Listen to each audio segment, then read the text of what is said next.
This is CPM Precalculus Chapter 2, number 161. So we're asked to solve triangle PQR to the right.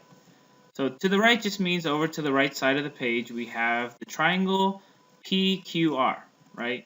And we want to solve it. So think back and remember, solving PQR means we need to give all three sides and all three angles as our answer. So the answer is going to take in the form angle P equals angle Q equals and angle R equals, as well as all three sides. And before I name those, I want to label them here. Opposite of angle Q, I'm going to call that side Q. Opposite angle R, side little r. Opposite angle Q here is side Q, and opposite angle P here is side little p, right? So what we're given now is angle Q is 25 degrees. These are given. Side P, we know it's 34 units. Q, we don't know. Side R is equal to 51 units. Okay, I'm just using UN to stand for general units. So this is going to be our solution right here. It's going to take this form. We're going to have 6 different answers, 3 angles, 3 side lengths. So let's go ahead and look at our triangle now. We want to solve for angle R. Angle R we know looks obtuse. It might not be drawn to scale, but so far it looks obtuse. Angle P looks acute, and we need to find side Q. The rest we're given, right? So a good thing to do when you're looking at these problems, we know that we have law of cosines, law of sines, properties of triangles at our fingertips. So when we know one side, the angle in between and the other side, right? And we want to find the side across from that, that's a big hint to use the law. So if we know two sides and angle between, that often means to use law of cosines. Okay, and why is that? Well, let's go ahead and remember what the law of cosines is. It's c squared is a squared plus b squared minus 2 times a and b times cosine of angle c, so that's capital C versus little c, right? This is the law of cosines. We can use it for any side here. Here we don't have a, b, and c, but we have p, q, and r. So if we're solving for side q, that's going to be q squared here is equal to the other two sides squared, so r squared plus p squared minus 2 times those sides, 2 times rp times cosine of angle q, big Q. All right, so we have everything in this side of the equation known. So let's plug them in. We know that's equal to 51 squared plus p is 34 squared minus 2 times 51 times 34 times cosine angle q we know is 25 degrees, right? This is q squared, so if we want q alone, we square root this. So let's plug this into our calculator, and we're going to get the answer for side q. So I'm going to do second square root.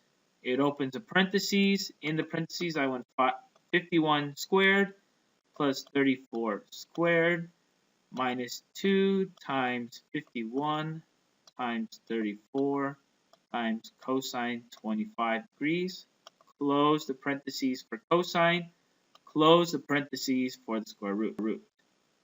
One more thing I want to check that I'm in degrees mode because I'm doing, remember, 25 degrees, not radians. So it's in degrees mode, so I'm going to go back here, quit, and get that to be, now I can say side Q is approximately, it's not equal because we're just approximating 24 point, how many should I put? I put all of them if I want, but I'm just going to put 2 or 3. If I put 3, it's going to be 7, 7.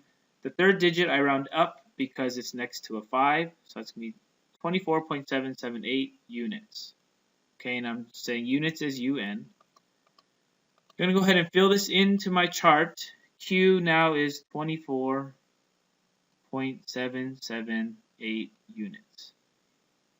Okay, so there we are. Now we need to just find angles P and angle Q, angles P and Q, what we can do again, we can use the law of cosines, right? I can go ahead and say to find angle R, for example, I know that R squared is equal to the other two sides squared, P squared plus Q squared minus 2PQ cosine of big R.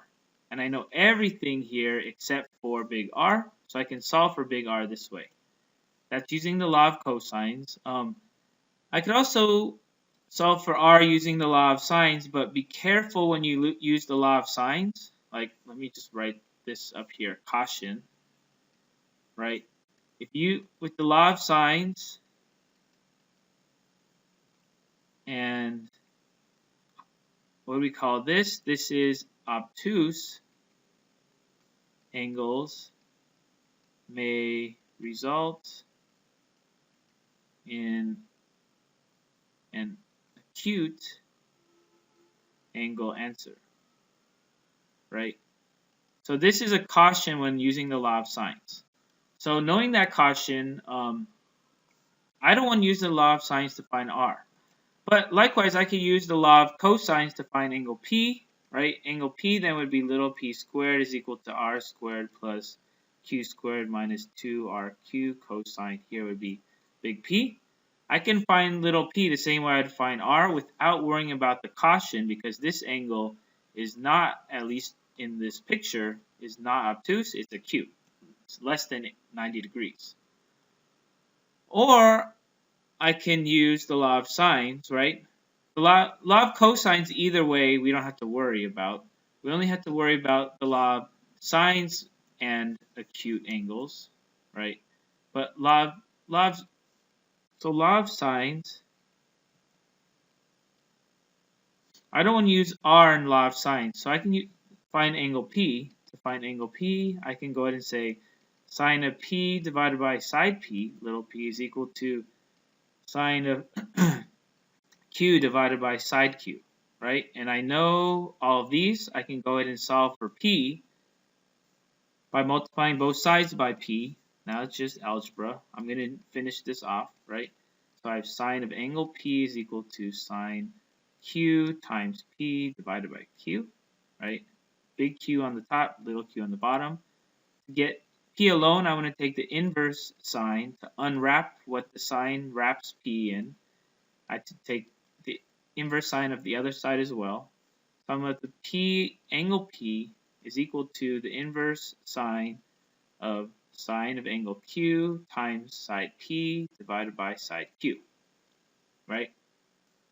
Now I can plug these in. Sine, the inverse sine, angle Q, remember, is 25 degrees. Side P is 34 units. And we just solved for side Q is 24.778 units approximately, right? So we take out our calculators, go ahead and do the inverse sine is second sine, right? That gives us the inverse. Inside we want sine of 25 degrees, close the parentheses for the sine, times 34 divided by 24.778. Close the inverse sine parentheses, and we get angle P is approximately 35.444. That 2 makes it not round up. So angle P is approximately 35.444 degrees. Write it up here, 35.444 degrees. Okay? So, finding the last angle R is pretty simple. We can use we can basically say that because we know two of the angles, we can find the third angle, angle R, simply by noting that angle P plus angle R plus angle Q. For any triangle, you add up the angles, it's 180 degrees. So angle P we know is, we just calculated it, 35.444. Plus angle R we don't know, plus angle Q is 25 degrees. We're given that, right? Is equal to 180. Using algebra, combine like terms, so 35 plus 25 is angle R plus 60.444 degrees is 180. Subtract 60.444 from both sides, and we get angle R is equal to 119.556 degrees. And let's say approximately, again, because this is an approximate answer. So we go back to our solution box and write angle R is equal to 119.556 degrees. Okay, if you're like me, you're going to change these to approximate symbols, right? To know that it's not exact. Okay, and that is solving the triangle. We now have all three sides and all three angles, and we are done with CPM Precalculus Chapter 2, number 161.